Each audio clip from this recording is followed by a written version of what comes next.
Hello and welcome to this session on foreign exchange markets where we will cover FX settlements. In this session you will learn about net versus gross settlements, continuous link systems, RBI foreign exchange reserve, FX in structured products, FX fixes and FX rigging. Every foreign exchange transaction involves the transfer of funds between two nations, and that means it is also involves the payment and settlement systems of two countries concerned in the transaction.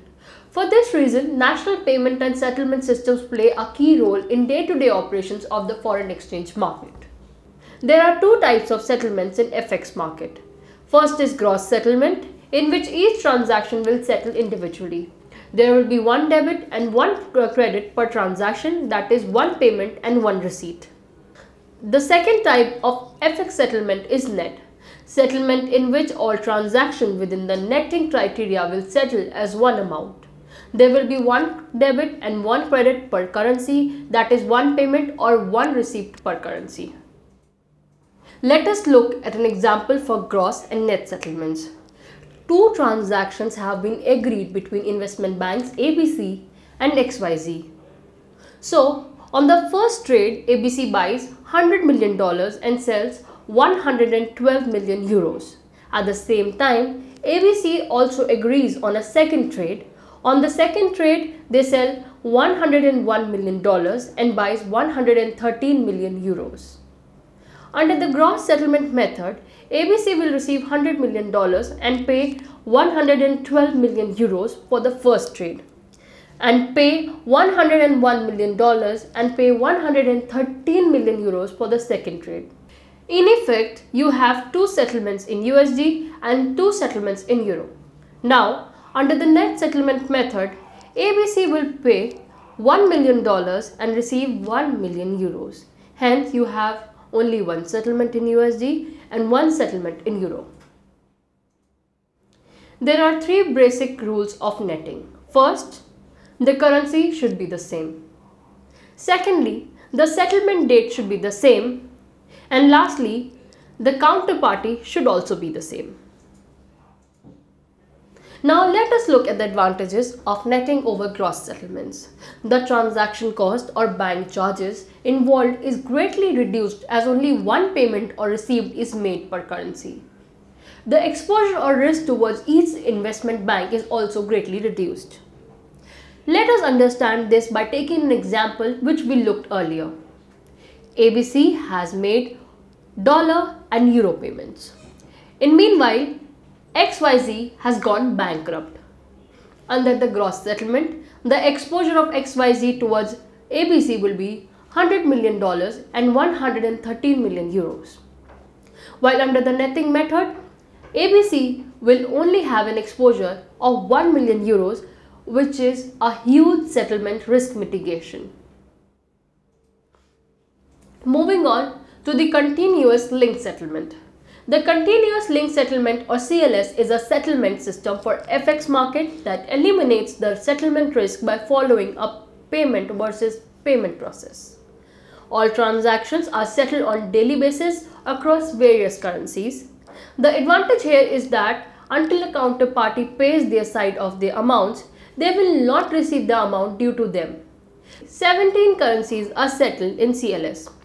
CLS has an account with regulators of each of the 17 currencies, which include the Australian dollar, Israeli shekel, Japanese yen, South African rand, British pound, Singapore dollar, Canadian dollar, Korean won, Swedish krone, Danish krone, Mexican peso, Swiss franc, euro, New Zealand dollar, US dollar, Hong Kong dollar and Norwegian krone. Let us learn about RBI foreign exchange reserves. RBI foreign exchange reserve refers to be the deposits of a foreign currency held by a central bank. Holding the currencies of other countries as assets allow the government or regulator to maintain the exchange rates of their currencies stable and reduce the possibilities of severe impact on their economies. Any large fall or increase in the value of currency can be corrected by selling or buying the foreign currency in the global markets. The RBI has around $355 billion of foreign exchange reserve as of June 2015. In 1900s, most currencies had their reserves in form of gold as it was stable and considered as fiat currency, official currency of government. But post the World Wars, which resulted in huge government debts, the value of gold became very unstable. Hence, most of the countries instead started using the next most stable underlier as reserve, the USD. This was the starting level of currencies being considered as reserve, which is prevalent even today. FX can be used as a tool in various structured products. A structured product can also be known as market-linked investment. This is a pre-packaged investment strategy based on derivatives such as single security, a basket of securities, option, indices, commodities, debt issuance or foreign exchange currencies, and to lesser extent swaps. The structured products can include taking an exposure towards equity and debt underliers of other countries and currencies. Foreign exchange can then act as a conversion tool and hedging technique. Now let's look at an example. A US investor wants to invest in Indian market. He can invest in a structured product that allows him to convert US dollar to Indian rupees. He can invest in Indian equity market and then convert Indian rupees to US dollars at a pre-agreed rate. Such products are usually referred as quantos. Let us look at fixing in FX. The FX market and its exchange rate change almost every second. This means that global organizations will have to calculate their profit and loss multiple times a day or almost on a real-time basis. Hence, in order to determine profit or loss in FX trades, they require the most realistic rate of the day. The service providers like Reuters publish such rate at specific points during the day, which is referred to the fixing rates. WM or Reuters publish a list of fixes at 1600 GMT for 21 currencies. Now, where can this fixing be used? Let's assume that you've entered into an FX option where you have 10 million euro called USD put, but euro to sell USD at a strike of 1.10. Now, since the FX rate of euro to USD moved throughout the day, the participants have agreed to use the fixing rates published to make the decision to exercise or expire the option. So, if the fixing rate of euro to USD is published at 1.12, then you will exercise the options. You will receive 10 million euro and pay 11 million USD on the option. If you go to the FX cash market, you will receive 10 million euro and you have to pay 11.20 million USD, which means paying a higher amount of USD. Finally, we will learn about foreign exchange rigging.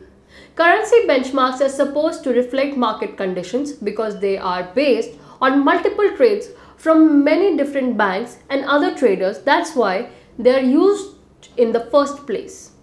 However, if a group of traders at big and powerful banks were able to club together, they would probably be able to move these benchmarks higher or lower. They could agree to fulfill orders at a specific time of day, for example, with the aim that specific currency benchmark is different to what it would have been if bankers were not colluding. The price movements arising from such manipulation are so small that holiday makers are unlikely to notice a big difference while buying foreign currency. Let's understand the concept of FX rigging with the help of case study. The rigging scandal on a global scale was identified to have been done between 2007 to 2013. 6 banks, Citigroup, JP Morgan Chase, Barclays, Bank of America, Merrill Lynch, UBS and RBS pleaded guilty to series of federal crimes over scheme to manipulate the value of world currencies and were fined 5.6 billion in penalties. The main aim of these banks was to make quick profits by agreeing the rates amongst themselves. They would collaborate and decide on what euro to USD FX rate should be around 4 p.m. fixed and accordingly take positions in market. When rates moved in their favor, which it did, they would end up earning millions of dollars. So how did the banks use the fix in order to profit themselves? Let's say our trader receives an order at 3:45 p.m. to sell euro 1 billion at 4 p.m. fix. That is, sell euro 1 billion and buy USD at fixed rate published at 4 p.m. The spot rate for euro to USD at 3:45 p.m. is 1.40, which means the trader can buy or sell euro versus USD at an exchange rate of 1.40. The trader can front run the order and use the information to his own advantage. Front run refers to using the confidential client information available to you and earn profits, which is illegal. He enters into a trade with another bank to sell euro and buy USD at the rate of 1.3995, that is short euro and long USD. This is trade number 1. He will now earn profits in case the euro rate moves lower, and that is euro USD rate moves to 1.3975. So closer to 4 p.m., the trader and his counterparts at other banks who have also sold euros unleash a wave of continuous selling euros to buy USD, forcing the USD to gain against the euro. As a result, the benchmark fixed rate is set to 1.3975, that is the rate at which euro is to USD as traded at 4 p.m. The trader then closes out his position by buying euro and selling USD at 1.3975. Thus, the net effect that he sold the euro at 1.3995 and bought it back at 1.3975. The net effect of $2 million for few minutes of trading, that is spread, is $0.002 per 1 euro. So 1 million euro will give $2 million of profit. The only way traders were able to make such profit is because they had information of their clients well in advance and hence able to take positions in the market.